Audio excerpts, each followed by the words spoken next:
नमस्कार दोस्तों, कैसे हैं आप लोग। मैं पुष्पिंदर स्वागत करता हूं आपका एक बार फिर आपके अपने चैनल सैलरी ज्ञान और इन्वेस्टमेंट में, जहां मिलती हैं आपको सैलरी और इन्वेस्टमेंट से जुड़ी सारी जानकारियां।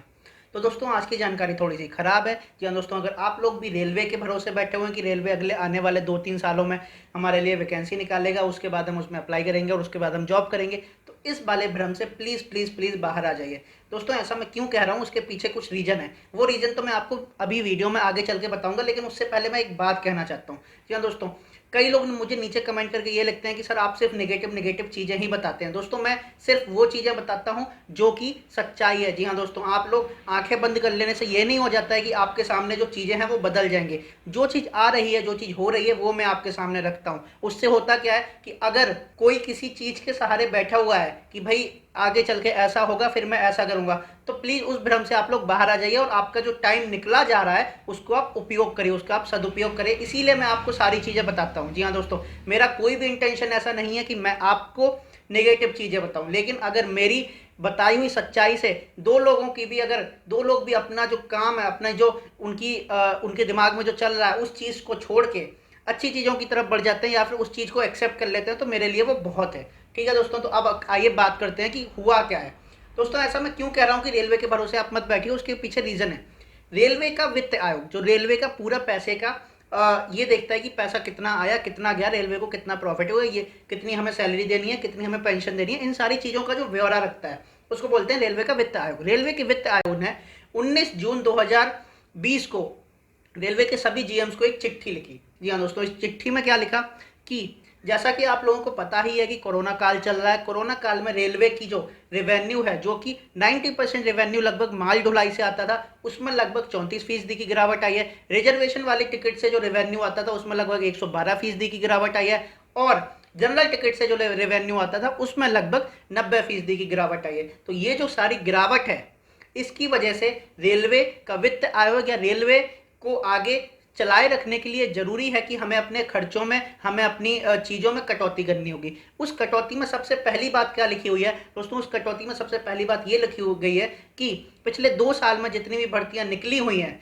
उनके ऊपर आप फिर से उनकी समीक्षा करें, उनका आप रिव्यू करें, और अगर किसी वैकेंसी पे अभी तक भर्ती नहीं हुई है तो उस भर्ती को सरेंडर करने की कोशिश करें। जी हाँ दोस्तों, मतलब क्या है? मतलब ये है कि पिछले लेटेस्ट में जो भी वैकेंसी निकली हुई है, जैसे कि एएलपी की वैकेंसीज निकली हुई है, टेक्नीशियन की वैकेंसी निकली हुई है, अगर अभी तक इन पे भर्ती नहीं हुई है तो इनको सरेंडर करने के लिए एक बार सोचा जा सकता है। जी हाँ दोस्तों, ये रेलवे के वित्त आयोग ने सभी जीएम्स को लिख के दिया है, और ये भी लिख के दिया। उसके बाद उसमें दूसरा पॉइंट ये लिखा हुआ है कि वर्कशॉप में जो लोग काम करते हैं उनकी संख्या को कम से कम करने का प्रयास करिए। जी हाँ दोस्तों, अभी थोड़े दिन पहले एक खबर आई थी कि रेलवे में लगभग 13 से 14 लाख कर्मचारी काम करते हैं, उनमें से 2-3 लाख लोगों को बाहर निकाला जाएगा। दोस्तों, वो वाली खबर तो इतनी ज़्यादा सही नहीं थी, लेकिन ये वाली खबर जो है कि वर्कशॉप में लोगों की संख्या कम करनी है, तो ये वाली खबर बिल्कुल सही है, क्योंकि ये वाली खबर रेलवे के वित्त आयोग ने रेलवे के जीएम्स को दी है। जी हाँ दोस्तों, अगर आप लोगों को ऐसा लग रहा है कि मैं झूठी खबर फैला रहा हूँ, तो आप लोग ये द प्रिंट की ये रिपोर्ट देख सकते हैं। उसके अलावा ये इंडियन एक्सप्रेस ने भी छापा हुआ है। तो दोस्तों, ये मैं कोई अपने बेसिस पे नहीं बता रहा हूँ। ऐसी चीज़ें बोलने के लिए कुछ फैक्ट चेक करने होते हैं, कुछ चीज़ें ज़रूरी होती हैं जो कि मैं ढूंढता हूँ, मैं पता करता हूँ, उसके बाद ही आपको बताता हूँ। उसके बाद उस चिट्ठी में तीसरा पॉइंट ये लिखा हुआ है कि कॉन्ट्रैक्ट जो दिए गए हैं रेलवेज ने अभी तक दूसरे लोगों को, रेलवे ने जो भी कॉन्ट्रैक्ट दिया उनकी फिर से समीक्षा करें।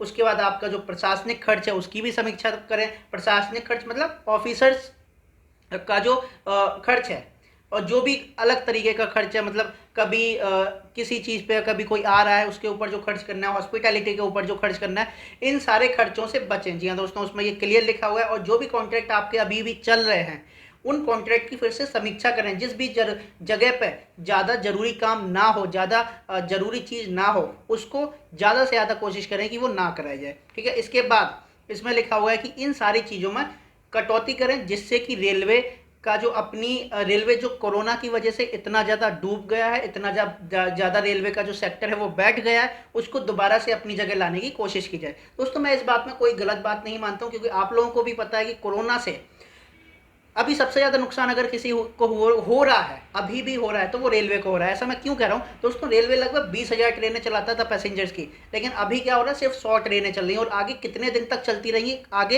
हो सकता है 2-4-5 महीने और भी निकल जाएं, जिस हिसाब से केसेस आ रहे हैं। तो रेलवे को अपनी जो रेवेन्यू है, अपने जो ऑफिसर्स हैं, अपने जो स्टाफ है, अपने जो वर्कमैन है, अपने जो कॉन्ट्रैक्ट वर्कर है, उन सभी को सैलरी देने के लिए तो पैसा निकालना पड़ेगा ना।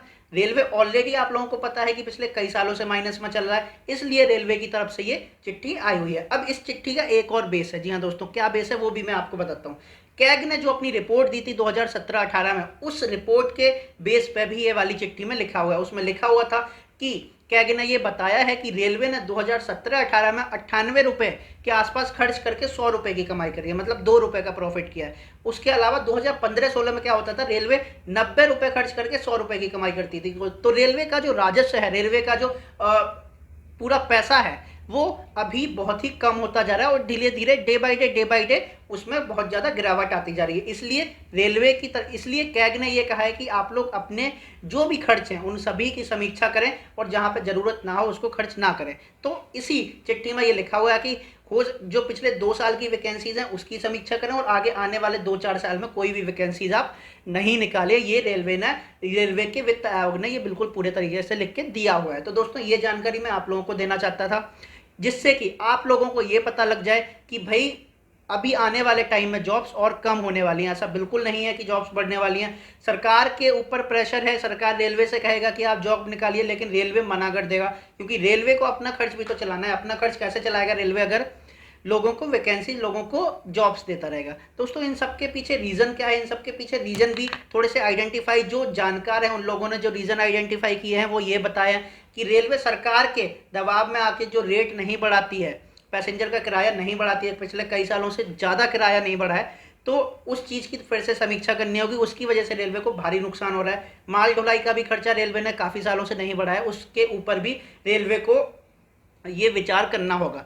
अब क्या कहा है कि जो फ्लेक्सी फेयर है या फिर जो प्राइवेट ट्रेन चलाई है, उससे भी रेलवे को या सरकार को कोई बहुत ज़्यादा फायदा नहीं पहुंचा। तो ऑल एंड ऑल कहने की बात है कि रेलवे का अभी जो टाइम है वो इतना अच्छा नहीं चल रहा है। यही बात मैं आपको बताना चाहता था, जिससे कि आप लोग ये समझ जाएं कि रेलवे में हो सकता है कि आगे कुछ सालों के लिए वैकेंसी ना निकले। तो दोस्तों, ये थी मेरी तरफ से आपके लिए सारी जानकारी। अगर आपको वीडियो पसंद आया हो तो वीडियो को लाइक ज़रूर कर दीजिए और हाँ, चैनल को सब्सक्राइब जरूर कर दीजिए, क्योंकि मैं लेके आने वाला हूँ आपके लिए बहुत सारे ऐसे वीडियोज़ जो कि आपके लिए बहुत ज़्यादा काम के। तो दोस्तों, आज के वीडियो में इतना ही।